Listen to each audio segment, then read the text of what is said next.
कहानी की शुरुआत होती है बर्फ से ढके आर्टिका ओशियन से, जहां जूलिया और ऑस्कर गहरे समुद्र में एक सोनार डिवाइस इंस्टॉल कर रहे थे। तब कुछ नॉर्मल लग रहा था कि तभी ऑस्कर को अचानक एक इमरजेंसी कॉल आती है। कॉल में उसे चेतावनी दी जाती है, यहाँ से फौरन निकल जाओ, एक खतरनाक तूफान तुम्हारी तरफ बढ़ रहा है। इधर दूसरी तरफ एक रूसी सबमरीन गहरे पानी में मौजूद थी। उन्होंने दूर से आती हुई हाई इंटेंसिटी नॉइज को डिटेक्ट किया, लेकिन तभी सबकी आंखें चौंधिया गई। समुद्र का लेवल ऊपर उठ रहा था। टीम घबरा गए क्योंकि ऐसा पहले कभी नहीं हुआ। जूलिया के स्कैनर भी अब गलत रेडिएशन दिखाने लगे और कैंप के आसपास की बर्फ तेजी से टूटने लगी। ऑस्कर ने जूलिया को खींचते हुए कहा, हमारे पास वक्त नहीं है, निकलो यहाँ से। लेकिन जूलिया पहले अपना एक्सपेरिमेंट पूरा करना चाहती थी। फिर हालात बिगड़ते ही देखा वो मान गई और ऑस्कर के साथ स्नोमोबाइल पर निकल पड़ी। लेकिन बर्फ की टूटने की रफ्तार उनके सोच से भी कहीं ज्यादा थी। इधर सबमरीन में टीम को अब सच पता चल चुका था। ये आवाजें समुद्र की लहरों की नहीं थी, बल्कि ये किसी जिंदा जीव की थी। इससे पहले कि वे समझ पाते, अचानक एक विशालकाय सी मॉन्स्टर ने उनकी सबमरीन को जकड़ लिया। सायरन बज उठे और सबमरीन तेजी से नीचे खींचने लगी। जूलिया और ऑस्कर बर्फीले तूफान से भाग रहे थे। तभी ऑस्कर की नजर सामने उड़ते हुए बर्फीले तूफान पर पड़ती है। वो घबरा गया और बैलेंस खो बैठा। तेज रफ्तार स्नोमोबाइल बर्फ की चट्टानों से टकराई और धमाके के साथ उड़ गई। जब तक दोनों को होश आता, उनका कैंप भी तूफान की चपेट में आ चुका था। उधर गहराई में सबमरीन पर लगातार हमले हो रहे थे। रोशनी पड़ते ही उन्हें दिखाई दिया उस मॉन्स्टर के विशालकाय टेंटिकल्स। लेकिन इससे पहले कि टीम कुछ कर पाती, क्रीचर ने सबमरीन को कुचलकर तबाह कर दिया। डूबने से पहले कैप्टन ने आखिरी सांस में इमरजेंसी सिग्नल छोड़ने का आदेश दिया। अगले ही दिन रूसी मरीन हेडक्वार्टर को वो सिग्नल मिल गया। खबर मिलते ही अफसरों के होश उड़ गए, क्योंकि उस सबमरीन में सिर्फ लोग ही नहीं बल्कि पावरफुल हथियार भी मौजूद थे। हथियार वापस लाने के लिए तुरंत एक रेस्क्यू टीम बनाई गई और इस मिशन का लीडर बना विक्टर, जो उसी सबमरीन के कैप्टन का भाई था। मिशन पर निकलने से पहले उसकी मां ने उसे पिता की घड़ी दी, गुड लक के तौर पे। विक्टर अब इस खतरनाक सफर के लिए तैयार था। जूलिया और अक्सर अब बर्फीले तूफान में भटक रहे थे। ठंड और भूख ने उनकी हिम्मत तोड़ दी थी। सैटेलाइट फोन में भी कोई सिग्नल नहीं था। तभी जूलिया की नजर एक गहरी खाई पर पड़ी और वो उसमें गिरने ही वाली थी कि ऑस्कर ने समय रहते उसे बचा लिया। चमत्कारिक रूप से उसी वक्त फोन में सिग्नल आ गया। जूलिया ने ऑयल रिंग कंपनी से कनेक्ट किया, लेकिन तूफान का शोर इतना तेज था कि सामने वाला उसकी बात समझ ही नहीं पाया और कुछ ही देर बाद सिग्नल फिर गायब हो गया। आखिरी उम्मीद के तौर पर ऑस्कर ने फ्लेयर गन चलाई।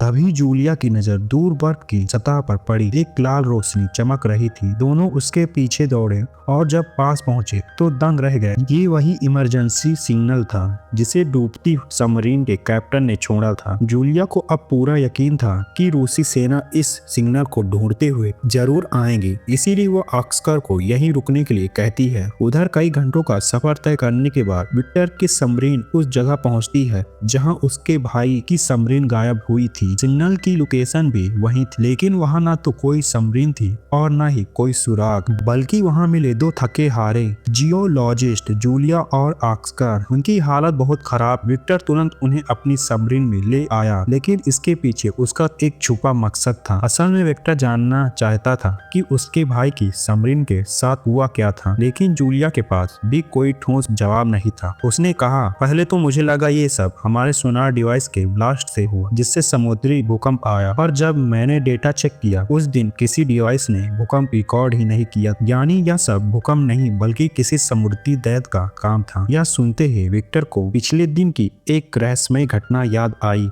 जब वे आर्टिका सर्कल में दाखिल हो रहे थे, तभी रडार पर अजीब सिग्नल आया। दरअसल यह व्हेल मछली का झुंड था, पर वे बार बार सबमरीन से टकरा रही थी, जैसे जानबूझकर रोकना चाहती हूँ। एडमिरल ओल्सनस्की ने उन्हें भगाने के लिए लो फ्रीक्वेंसी सिग्नल छोड़ने का आदेश दिया। विक्टर ने मना किया, इससे व्हेल्स को नुकसान होगा, लेकिन उसकी एक न सुनी गई। फ्रीक्वेंसी छोड़ते ही व्हेल्स भाग गए, पर तुरंत लौट भी आई। तभी समुद्र की गहराई से और भी अजीब सिग्नल आया। आया और उनके सामने उभरा एक विशाल जीव जिसने एक ही झटके में व्हेल को निगल लिया और अब उनकी सबमरीन की ओर बढ़ने लगा। एडमिरल ने हमला करने का आदेश दिया लेकिन विक्टर ने रोक दिया। उसकी सोच साफ थी, हम ऐसे किसी पर हमला नहीं कर सकते। उसने सबमरीन को एक तंग बर्फीली दरार की ओर मोड़ने का आदेश दिया। उसकी चाल काम कर गई। वो दैत्य दरार में घुस ही नहीं पाया और हार कर लौट गया। इस फैसले ने पूरी टीम की जान बचा ली। अब विक्टर को यकीन हो गया था कि यही वही क्रीचर है जिसने उसके भाई की सबमरीन तबाह की। जूलिया जो बचपन से समुद्री राक्षसों की कहानी पर विश्वास करती आई थी, अब इस खेल का हिस्सा नहीं बनना चाहती थी। उसने विक्टर से गुजारिश की कि उन्हें पास के ऑयल रिंग पर छोड़ दे। विक्टर मान गया लेकिन रास्ते में टीम को फिर वही अजीब सिग्नल मिला और अचानक समुद्र में हलचल होने लगी। पानी को चीरते हुए बाहर एक विशालकाय टेंटिकल पल भर में स्टील का ऑयल रिंग तबाह हो गया और टेलीस्कोप से विक्टर ने पहली बार उस जीव का चेहरा देखा, एक दैत्यकार ऑक्टोपस। ऑक्टोपस ने अब उनकी सबमरीन को निशाना बना लिया। एडमिरल ने गुस्से में टॉर्पीडो फायर करने का आदेश दिया लेकिन कोई असर नहीं पड़ा। उल्टा ऑक्टोपस और ज्यादा गुस्से में